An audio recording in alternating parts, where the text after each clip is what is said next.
नमस्कार। अगर भारत की आत्मा को कहीं खोजना हो तो शायद वो हमें संतों की वाणी और उनके जीवन में मिलेगी। हाँ, बिल्कुल। और इसी आत्मा की एक गहरी बहती हुई धारा है भक्तमाल गाथा।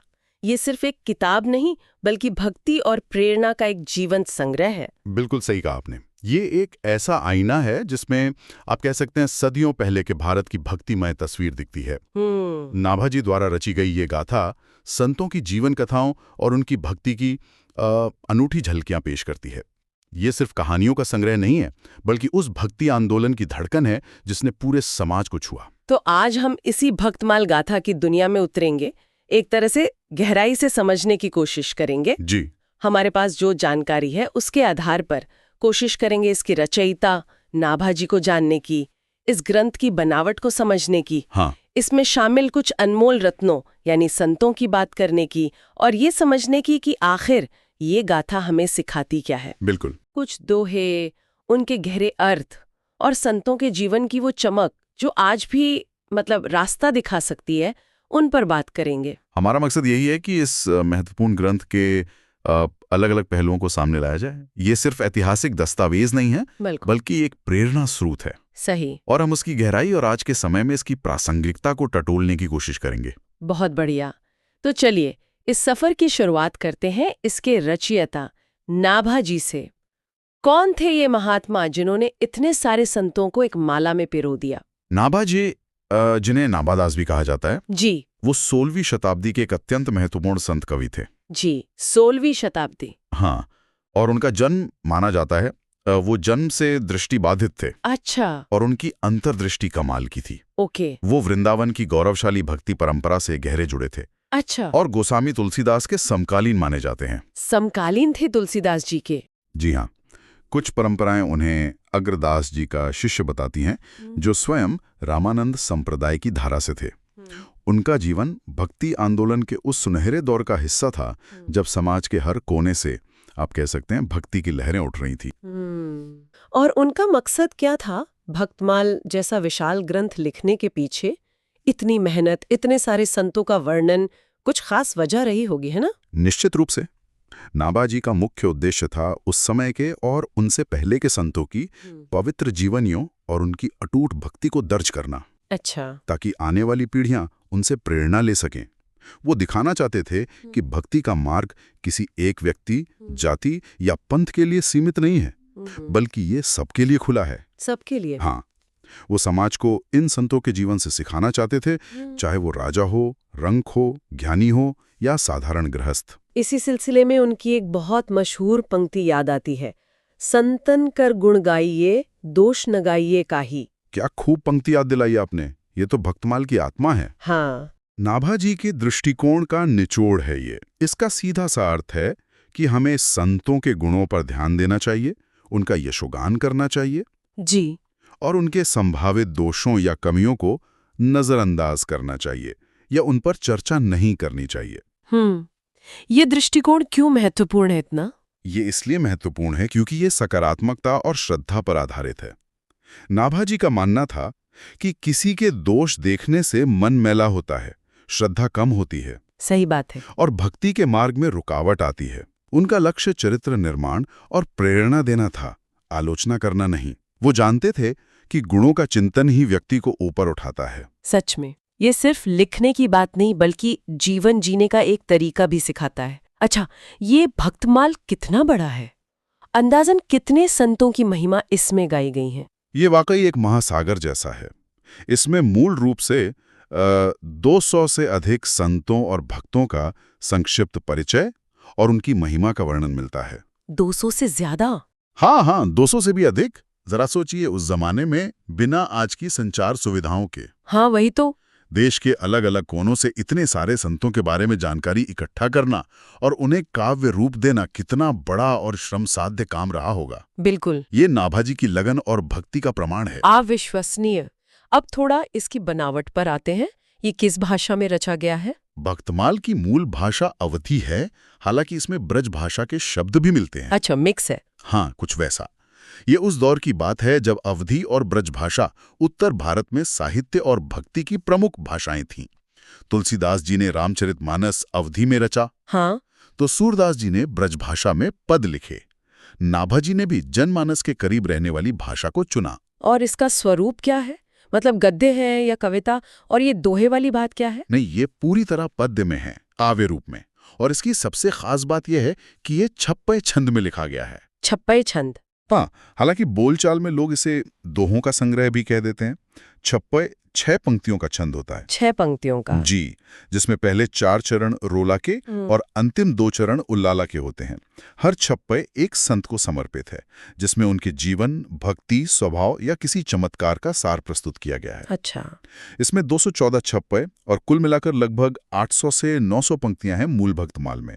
बाद के संस्करणों में संख्या बढ़ी है। यानी सिर्फ 6 पंक्तियों में एक संत का पूरा चित्र खींच देना। बिल्कुल, ये तो कमाल की काव्य कला है। बिल्कुल, ये गागर में सागर भरने जैसा है। नाभाजी की प्रतिभा इसी में दिखती है कि वो कम से कम शब्दों में गहरे से गहरा भाव और चरित्र का सार प्रस्तुत कर देते हैं। और आपने प्रियादास जी की टीका का जिक्र किया था। ये समझना जरूरी है कि नाभाजी के छप्पे बहुत संक्षिप्त और सांकेतिक थे। मतलब गूढ़ थे थोड़े। बिल्कुल, समय के साथ उनके अर्थ को विस्तार से समझने की जरूरत महसूस हुई। तब लगभग 100-125 साल बाद, आसी समय बाद, 18वीं सदी में प्रियादास जी ने भक्ति रस बोधिनी नाम से एक विस्तृत टीका लिखी। भक्ति रस बोधिनी? जी, जिसमें उन्होंने हर छप्पे के पीछे की कथाओं और भावों को खोलकर समझाया।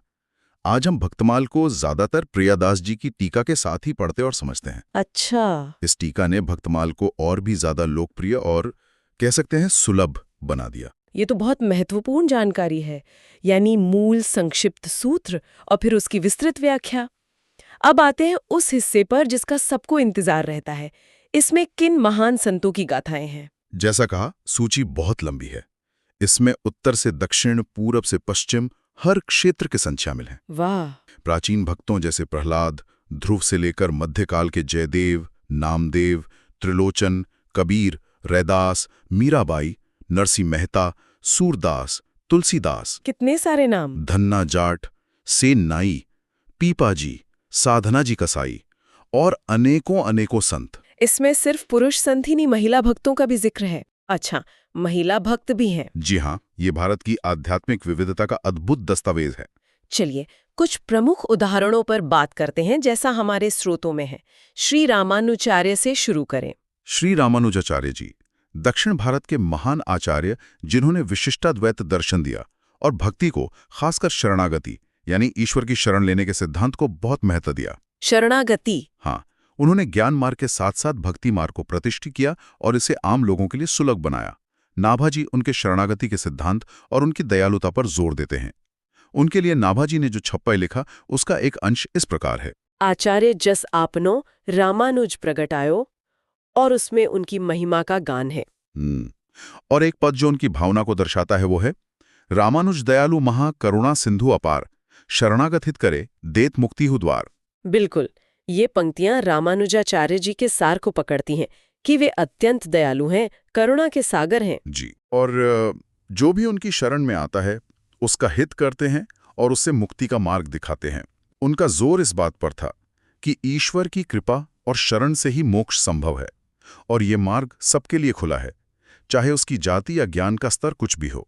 भक्ति को सबके लिए सुलभ बनाना, ये बहुत बड़ा योगदान था। अब आते हैं कबीरदास जी पर, जिनकी वाणी आज भी उतनी ही तीखी और प्रासंगिक लगती है। कबीरदास, वो तो अपने समय के सबसे निर्भीक और कह सकते हैं क्रांतिकारी संत थे। हाँ, बिल्कुल। उन्होंने हर तरह के बाहरी आडंबर, चाहे वो हिंदू हो या मुस्लिम, सबका जोरदार खंडन किया और प्रेम पर आधारित सच्ची निर्गुण भक्ति का संदेश दिया। उनके लिए ईश्वर मंदिर मस्जिद में नहीं, बल्कि इंसान के हृदय में बसता है। नाभाजी ने उनकी इस निर्भीकता और सामाजिक कुरीतियों पर प्रहार करने की हिम्मत को पहचाना। कबीर का मानना था कि सच्ची भक्ति के लिए सबसे पहले मैं, यानी अहंकार और दुनियावी मोहमाया का त्याग जरूरी है। भक्तमाल में उनके इसी भाव को दर्शाने वाला प्रसिद्ध दोहा संकेतित है। वो वाला, कबीरा खड़ा बाजार में लिए लुकाठी हाथ, जो घर फूंके आपना चले हमारे साथ। यही, ये उनकी फकड़ी और सच्चाई का प्रतीक है। यहाँ बाजार संसार है, लुकाठी ज्ञान और विवेक की मशाल है। अच्छा। और घर फूंकना अपने अहंकार, स्वार्थ और सांसारिक आसक्तियों को जलाना है। कबीर कहे हैं कि मैं तो ज्ञान की मशाल लेकर खड़ा हूँ। जो अपने अंदर के इस झूठे घर को जलाने की हिम्मत रखता है, वही मेरे साथ परम सत्य के मार्ग पर चल सकता है। ये रामानुज की शरणागति से कितना अलग है। हाँ, बिल्कुल अलग है। हाँ। जहां समर्पण मुख्य है, वहीं कबीर पहले स्वयं को मिटाने की बात करते हैं। दोनों मार्ग अलग हैं, पर मंजिल एक। वाह, अहंकार का त्याग शायद सबसे मुश्किल काम। अब चलते हैं मीराबाई के पास, जिनकी कृष्ण भक्ति की मिसाल दी जाती है। मीराबाई, हाँ, उनका जीवन तो त्याग, समर्पण और प्रेम की अद्भुत कहानी है। एक राजकुमारी, हाँ, जिसने महलों का सुख, सामाजिक बंधन, लोकलाज सब कुछ त्याग दिया, सिर्फ अपने गिरधर गोपाल के लिए। उनकी भक्ति में माधुर्य भी है और साहस भी। जहर का प्याला भी तो। हाँ, जहर का प्याला भी हंसते हंसते पी लिया। नाभाजी उनके इस अनन्य प्रेम और दृढ़ता को नमन करते हैं। उनके लिए भक्तमाल में जो भाव व्यक्त हुआ है वो कुछ इस तरह है। मीरा के प्रभु गिरधर नागर, सहज मिले रघुनाथ, राणा छोड़ी संसार को भजत रही दिन रात। इसका अर्थ स्पष्ट है कि मीरा के लिए उनके प्रभु सिर्फ गिरधर नागर श्री कृष्ण हैं। उनकी भक्ति इतनी सच्ची और गहरी थी कि ईश्वर उन्हें सहज ही प्राप्त हो गए। उन्होंने अपने पति, राणा और सांसारिक बंधनों को छोड़कर दिन रात केवल कृष्ण का ही भजन और कीर्तन किया। उनकी भक्ति में एक दीवानगी थी, एक जुनून था जो सामाजिक नियमों को मानने से इनकार करता था। ये उनकी भक्ति की ताकत थी। अद्भुत समर्पण। इसके बाद आते हैं गोस्वामी तुलसीदास जी पर। रामचरितमानस के बिना तो भारतीय समाज की कल्पना ही अधूरी है। तुलसीदास जी नाभाजी के समकालीन, उनका योगदान तो कालजयी है। रामचरितमानस सिर्फ एक महाकाव्य नहीं, बल्कि करोड़ों लोगों के लिए जीवन जीने की गाइडबुक है। सही कहा। उन्होंने भगवान राम के आदर्श चरित्र को लोक भाषा अवधि में प्रस्तुत करके घर घर तक पहुंचाया। उन्होंने भक्ति, मर्यादा, कर्तव्य और सामाजिक समरसता का संदेश दिया। नाभाजी उनके इस लोक कल्याणकारी कार्य को बहुत ऊंचा स्थान देते हैं। तो उनके लिए क्या कहा गया है? शायद ये, तुलसी के प्रभु श्री रघुनाथ, जन हित करी उपदेश, रामचरितमानस रचे, जन के मिटे क्लेश। जी बिल्कुल, ये पंक्तियां तुलसीदास जी के काम का सार बता देती हैं। उनके प्रभु श्री राम हैं और उन्होंने जो कुछ भी लिखा वो लोगों के हित के लिए लिखा, उपदेश दिया। रामचरितमानस की रचना करके उन्होंने आम लोगों के दुखों और क्लेशों को मिटाने का मार्ग दिखाया। मानस ने उस समय के समाज को जोड़ा और आज भी जोड़ रहा है। ये भक्ति के साथ साथ सामाजिक स्थिरता लाने वाला ग्रंथ भी बना। बिल्कुल। और अब सूरदास जी, जन्मांध होते हुए भी कृष्ण लीला का ऐसा वर्णन कि आंखों वाले भी न कर पाएं। सूरदास जी तो भक्ति साहित्य के सूर्य माने जाते हैं। हाँ, वात्सल्य और श्रृंगार रस, खासकर कृष्ण की बाल लीलाओं और गोपियों के विरह और प्रेम का जैसा अद्भुत, सजीव और मनोवैज्ञानिक चित्रण सूरदास जी ने किया, वो अद्वितीय है। हाँ, कमाल है। कहा जाता है कि वो जन्मांध थे, लेकिन उनके पदों को पढ़कर लगता है मानो वो सब कुछ अपनी आंखों से देख रहे हों, बल्कि महसूस कर रहे हों। नाभाजी उनकी इस अद्भुत प्रतिभा और कृष्ण भक्ति में उनकी तल्लीनता पर मुग्ध हैं। उनका दोहा कुछ इस तरह है ना, सूर श्याम सुंदर ललित, व्रज रस लीला गाओ, अंधे रेखी भी देख ले, रस मधुर रस पाओ। हाँ, इसका भाव यही है कि सूरदास जी श्याम सुंदर श्री कृष्ण की सुंदर और ललित व्रज लीलाओं का और व्रज के मधुर रस का गान करते हैं। जी। उनकी भक्ति और काव्य में इतनी शक्ति है कि वो अंधे होते हुए भी उस रस का पान करते हैं और दूसरों को भी कराते हैं। ऐसा लगता है मानो वो सब देख रहे हों। वाह! ये दिखाता है कि सच्ची भक्ति बाहरी आंखों की मोहताज नहीं, वो तो दिल की आंखों से होती है। अविश्वसनीय प्रतिभा। आपने कहा था कि भक्तमाल में क्षेत्रीय सीमाएं नहीं हैं। क्या इसमें महाराष्ट्र की संतों का भी जिक्र है? हाँ, ये भक्तमाल की एक और खासियत है। नाभाजी ने केवल उत्तर भारत के संतों तक ही खुद को सीमित नहीं रखा। अच्छा। उन्होंने महाराष्ट्र के महान संत कवि जैसे संत नामदेव, संत ज्ञानेश्वर, संत एकनाथ का भी आदरपूर्वक उल्लेख किया है। नामदेव, ज्ञानेश्वर? जी। संत नामदेव जो दर्जी का काम करते थे, उनकी भक्ति गाथाएं और अभंग पूरे महाराष्ट्र और पंजाब तक में गाए जाते हैं। संत ज्ञानेश्वर ने बहुत कम उम्र में ज्ञानेश्वरी लिखी, भगवद गीता पर टीका। हाँ, ज्ञानेश्वरी। संत एकनाथ ने जाति पाति का भेद मिटाने का संदेश दिया। इन संतों ने अभंग और कीर्तन के माध्यम से भक्ति को जन जन तक पहुंचाया और मराठी भक्ति साहित्य को समृद्ध किया। नाभाजी का इन्हें शामिल करना दिखाता है कि वो भक्ति को एक अखिल भारतीय आंदोलन के रूप में देखते थे। से बंगाल से चैतन्य महाप्रभु, उनका भी उल्लेख है। चैतन्य महाप्रभु के बिना तो भक्ति आंदोलन की कथा ही पूरी नहीं होती। हाँ, ये तो है। उनका योगदान खासकर भावनात्मक भक्ति और संकीर्तन यानी सामूहिक रूप से नाचते गाते हुए भगवान का नाम लेने की परंपरा को लोकप्रिय बनाने में अतुलनीय है। संकीर्तन जी, उन्होंने कृष्ण प्रेम को एक जन आंदोलन बना दिया, जिसने बंगाल, उड़ीसा और वृंदावन को भक्ति के रस में सराबोर कर दिया। उनका प्रभाव इतना गहरा था कि लोग उन्हें श्री कृष्ण और राधा का सम्मिलित अवतार मानते थे। अच्छा। नाभाजी उनके इस प्रेम रस और संकीर्तन महिमा का वर्णन करते हैं। कैसे, क्या पंक्तियां हैं? ये भाव है, चैतन्य महाप्रभु प्रेम रस, नित नाचत गावत, हरिनाम संकीर्तन करी, जगत को तारत। सीधा और स्पष्ट। हाँ, सीधा और स्पष्ट भाव है। चैतन्य महाप्रभु प्रेम के रस में डूबे हुए रोज नाचते गाते रहते थे। और वे केवल अपने आनंद में नहीं थे, बल्कि हरि नाम का संकीर्तन करके सारे संसार का उद्धार कर रहे थे। उन्होंने भक्ति को गंभीर साधना के साथ एक आनंदमय उत्सव भी बना दिया, जिसमें समाज का हर वर्ग शामिल हो सकता था। कमाल है। रामानुज की शरणागति, कबीर का निर्गुण ज्ञान, मीरा का माधुर्य प्रेम, तुलसी की मर्यादा भक्ति, सूर का वात्सल्य, नामदेव का नाम जप, चैतन्य का संकीर्तन। बापरे, भक्ति के कितने अलग अलग रंग एक ही माला में पिरोए गए हैं। हाँ, यही तो इसकी खूबी है। तो इस पूरी चर्चा से भक्तमाल गाथा का सार क्या निकलता है? इसका असली महत्व क्या है? देखिए, अगर सार निकालना हो तो कुछ मुख्य बातें उभरती हैं। पहला और सबसे महत्वपूर्ण संदेश है भक्ति की सार्वभौमिकता। सबके लिए भक्ति। बिल्कुल। भक्तमाल चीख चीख कर कहता है कि ईश्वर तक पहुंचने का रास्ता सबके लिए खुला है। आपकी जाति, आपका लिंग, आपकी भाषा, आपका सामाजिक स्तर, इनमें से कुछ भी भक्ति में बाधा नहीं बन सकता। कबीर जुलाहे थे, रैदास चर्मकार, सेनानाई, साधना कसाई, नामदेव दर्जी, मीरा राजकुमारी, सूरदास जन्मांत, सबने भक्ति के सर्वोच्च शिखर को छुआ। जी, ये उस समय के समाज के लिए क्रांतिकारी विचार था और आज भी उतना ही प्रासंगिक है। ये वाकई बहुत शक्तिशाली संदेश है। और एक सच्चे संत के गुण क्या बताए गए हैं? आज के जमाने में जब संत कहलाने वाले बहुत है, तब भक्तमाल क्या कहता है? नाभाजी के वर्णन से जो तस्वीर उभरती है वो बाहरी वेशभूषा या कर्मकांड की नहीं, बल्कि आंतरिक गुणों की है। अंदर के गुण। हाँ, सच्चा संत वही है जिसके हृदय में करुणा है, दया है, सबके लिए प्रेम है और जो ईश्वर के प्रति पूरी तरह समर्पित है। अहंकार का ना होना, विनम्रता और दूसरों के दुख को महसूस करना, ये संतों के लक्षण बताए गए हैं। वो ज्ञान के साथ साथ भक्ति और प्रेम को महत्व देते हैं। और एक तीसरी बात जो नाभाजी स्थापित करते हैं वो ये कि इन महान संतों के गुणों का गान करना, उनकी कथाओं को सुनना सुनाना। हाँ, सुनना सुनाना भी। ये स्वयं में एक प्रकार की भक्ति ही है।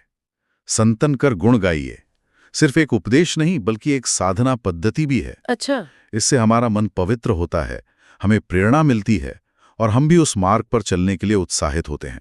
तो संक्षेप में कहें तो भक्तमाल गाथा भक्ति के विशाल सागर में उतरने के लिए एक नक्शे की तरह है, एक गाइड की तरह है। बिल्कुल बिल्कुल। ये हमें अलग अलग संतों के जीवन और उनकी साधना के जरिए ईश्वर तक पहुंचने के कई रास्ते दिखाती है और ये बताती है कि हर रास्ता सम्मान के योग्य है। बिल्कुल। और इसका संदेश किसी खास समय या जगह तक सीमित नहीं है।